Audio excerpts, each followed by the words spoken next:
اور پھر ہندوستان کے آخری شہنشاہ بہادر شاہ ظفر کو میگنم میکنزی بحری جہاز میں بٹھا دیا گیا۔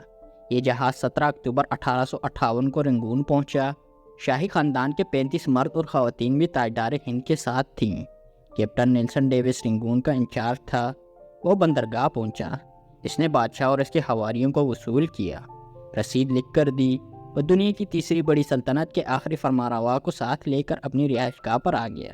نیلسن پریشان تھا۔ بہادر شاہ ظفر قیدی ہونے کے باوجود بادشاہ تھا اور نیلسن کا ضمیر گوارا نہیں کر رہا تھا وہ بیمار اور بوڑھے بادشاہ کو جیل میں پھینک دے، مگر رنگون میں کوئی ایسا مقام نہیں تھا یہاں بہادر شاہ ظفر کو رکھا جا سکتا۔ وہ رنگون میں پہلا جلاوطن بادشاہ تھا۔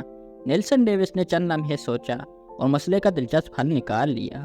نیلسن نے اپنے گھر کا گیراج خالی کرایا اور تاجدار ہند ذل سبحانی اور تیموری لہو کے آخری چشم و چراغ کو اپنے گیراج میں قید کر دیا۔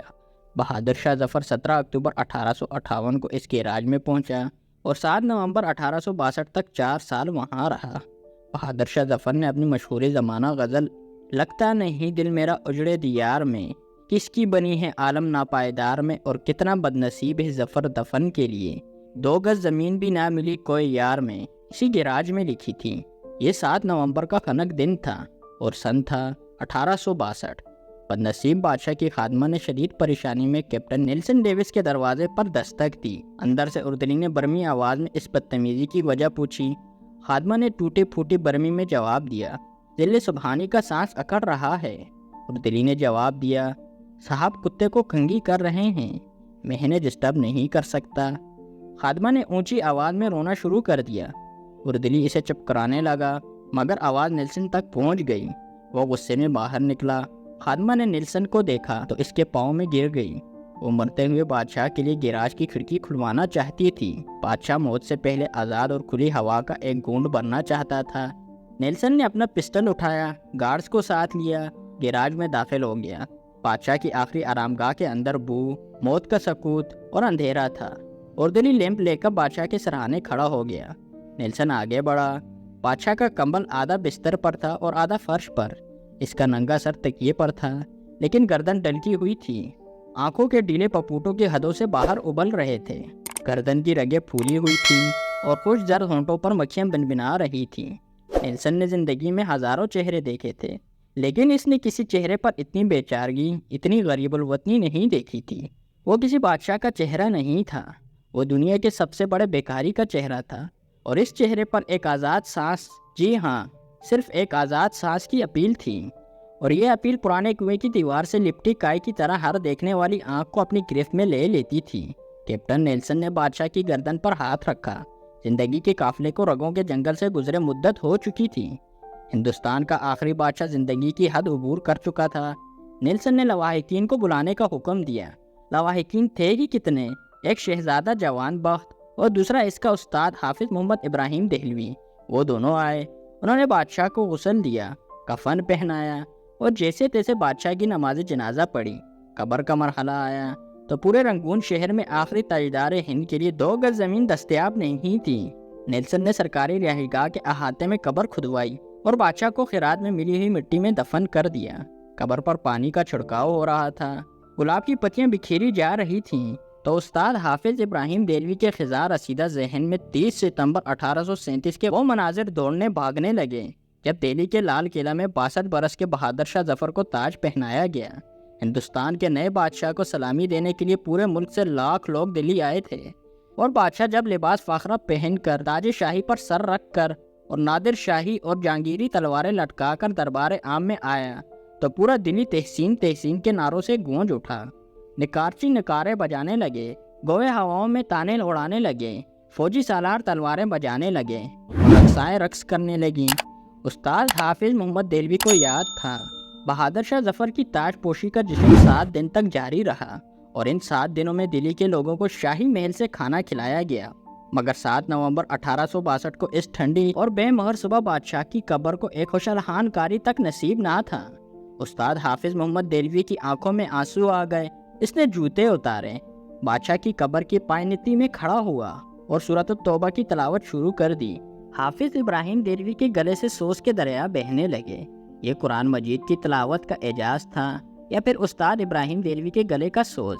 کیپٹن نیلسن ڈیوس کی آنکھوں میں آنسو آ گئے۔ اس نے ہاتھ اٹھایا اور اس غریب الوطن قبر کو سلیوٹ پیش کیا، اور اس آخری سلیوٹ کے ساتھ ہی مغل سلطنت کا سورج ہمیشہ ہمیشہ کے لیے غروب ہو گیا۔ آپ اگر کبھی رنگون جائیں تو آپ کو ڈیگن ٹاؤن شپ کی کچی گلیوں کی بدبودار جھگیوں میں آج بھی بہادر شاہ ظفر کی نسل کے خاندان مل جائیں گے۔ یہ آخری مغل شاہ کی اصل اولاد ہیں، مگر یہ اولاد آج سرکار کے وظیفے پر چل رہی ہے۔ یہ کچی زمین پر سوتی ہے، ننگے پاؤں پھرتی ہے، مانگ کر کھاتی ہے، اور ٹین کے کنستروں میں سرکاری نل سے پانی بھرتی ہے، مگر یہ لوگ اس کمپریسری کے باوجود خود کو شہزادے اور شہزادیاں کہتے ہیں۔ یہ لوگوں کو عہد رفتہ کی داستانیں سناتے ہیں، اور لوگ کہکے لگا کر رنگون کی گلیوں میں گم ہو جاتے ہیں۔ یہ لوگ، یہ شہزادے اور شہزادیاں کون ہیں؟ یہ ہندوستان کے آخری بادشاہ کی سیاسی غلطیاں ہیں۔ بادشاہ نے اپنے ارد گرد نااہل، ہوش آمدی اور کرپٹ لوگوں کا لشکر جمع کر لیا تھا۔ یہ لوگ بادشاہ کی آنکھیں بھی تھے، اس کے کان بھی، اور اس کا ضمیر بھی۔ بادشاہ کے دو بیٹوں نے سلطنت آپس میں تقسیم کر لی تھی۔ ایک شہزادہ داخلی امور کا مالک تھا اور دوسرا خارجی امور کا مختار تھا۔ دونوں کے درمیان لڑائی بھی چلتی رہتی تھی، اور بادشاہ ان دونوں کی ہر غلطی، ہر کوتاہی کو معاف کر دیتا تھا۔ عوام کی حالت انتہائی ناگفتہ تھی۔ مہنگائی آسمان کو چھو رہی تھی، خوراک منڈیوں سے کٹائی کے موسموں میں غائب ہو جاتی تھی۔ سوداگر منہ مانگی قیمت پر لوگوں کو گندم، گڑ اور ترکاری بیچتے تھے۔ ٹیکسوں میں روز اضافہ ہوتا تھا۔ شہزادوں نے دلی شہر میں کبوتروں کے دانے تک پر ٹیکس لگا دیا تھا۔ طوائفوں کی کمائی تک کا ایک حصہ شہزادوں کی جیب میں چلا جاتا تھا۔ شاہی خاندان کے لوگ قتل بھی کر دیتے تھے تو کوئی ان سے پوچھ نہیں سکتا تھا۔ ریاست شاہی دربار کے ہاتھ سے نکل چکی تھی۔ نواب، صوبیدار، امیر اور سلطان آزاد ہو چکے تھے، اور یہ مغل سلطنت کو ماننے تک سے انکاری تھے۔ فوج تلوار کی نوک پر بادشاہ سے جو چاہتی تھی منوا لیتی تھی۔ عوام بادشاہ اور اس کے خاندان سے بیزار ہو چکے تھے۔ یہ گلیوں اور بازاروں میں بادشاہ کو ننگی گالیاں دیتے تھے، اور کوتوال چپ چاپ ان کے قریب سے گزر جاتے تھے۔ جبکہ انگریز مضبوط ہوتے جا رہے تھے، یہ روز معاہدے توڑتے تھے، اور شاہی خاندان وسیع تر قومی مفاد میں انگریزوں کے ساتھ نیا معاہدہ کر لیتا تھا۔ انگریز بادشاہ کے وفاداروں کو قتل کر دیتے تھے، اور شاہی خاندان جب احتجاج کرتا تو انگریز بادشاہ کو یہ بتا کر حیران کر دیتا، الہی، وہ شخص آپ کا وفادار نہیں تھا، وہ ننگ انسانیت آپ کے خلاف سازش کر رہا تھا، اور بادشاہ اس پر یقین کر لیتا۔ بادشاہ نے طویل عرصے تک اپنی فوج بھی ٹیسٹ نہیں کی تھی، چنانچہ جب لڑنے کا وقت آیا تو فوجیوں سے تلواریں تک نہ اٹھائی گئیں۔ ان حالات میں جب آزادی کی جنگ شروع ہوئی اور بادشاہ گرتا پڑتا شاہی ہاتھی پر چڑھا تو عوام نے لا تعلق رہنے کا اعلان کر دیا۔ لوگ کہتے تھے، ہمارے لیے بہادر شاہ ظفر یا الیگزینڈر وکٹوریہ دونوں برابر ہیں۔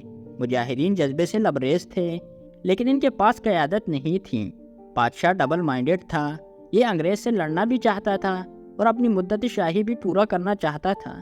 چنانچہ اس جنگ کا وہی نتیجہ نکلا جو ڈبل مائنڈ ہو کر لڑی جانے والی جنگوں کا نکلتا ہے۔ شاہی خاندان کو دلی میں ذبح کر دیا گیا، جبکہ بادشاہ جلاوطن ہو گیا۔ بادشاہ کیپٹن نیلسن ڈیوس کی گیراج میں قید رہا، گھر کے احاطے میں دفن ہوا، اور اس کی اولاد آج تک اپنی عظمت رفتہ کا ٹوکرا سر پر اٹھا کر رنگون کی گلیوں میں پھر رہی ہے۔ یہ لوگ شہر میں نکلتے ہیں تو ان کے چہروں پر صاف لکھا ہوتا ہے جو بادشاہ اپنی سلطنت، اپنے مینڈیٹ کی حفاظت نہیں کرتے، جو عوام کا اعتماد کھو بیٹھتے ہیں۔ ان کی اولادیں اس طرح گلیوں میں خوار ہوتی ہیں، یہ عبرت کا کشکول بن کر اسی طرح تاریخ کے چوک میں بھیک مانگتی ہیں۔ لیکن ہمارے حکمرانوں کو یہ حقیقت سمجھ نہیں آتی، یہ خود کو بہادر شاہ ظفر سے بڑا بادشاہ سمجھنے لگتے ہیں۔